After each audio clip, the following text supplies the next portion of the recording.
Bitcoin's volatility into the larger economy, right? I mean, last time there was a Bitcoin bust, we saw a couple of banks, well, Silicon Valley Bank comes to mind right now, or ones that had significant exposure to this that ended up collapsing.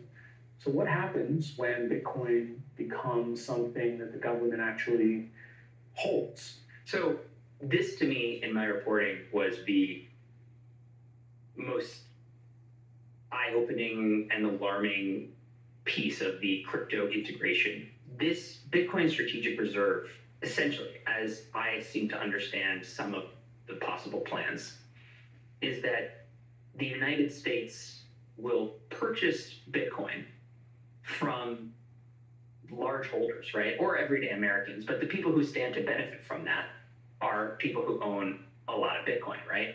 So it's purchasing 200,000 Bitcoins a year for 5 years, is what I believe it is.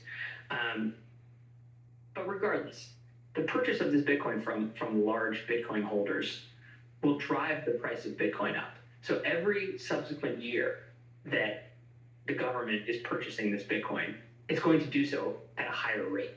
It's going to have to spend more and more money to create the strategic reserve. To do so, it's going to have to sell off some of its gold reserves. And a way to think about this is essentially as a cash transfer from the United States government to the people who already hold the most amount of Bitcoin. That will also inflate the price of Bitcoin because it has this massive sort of, unquenchable buyer in the United States Treasury. I mean, it's a terrible deal for the United States government because it's getting a worse price every year. It speaks to me as a great example of the way that these people who have invested early in this technology are going to try to bully institutions and the global financial system. And that's to say nothing of the fact that Bitcoin is an extremely volatile currency, right? You don't want this speculative asset that can lose half its value in 6 months or a year as backing your monetary system. It's dangerous.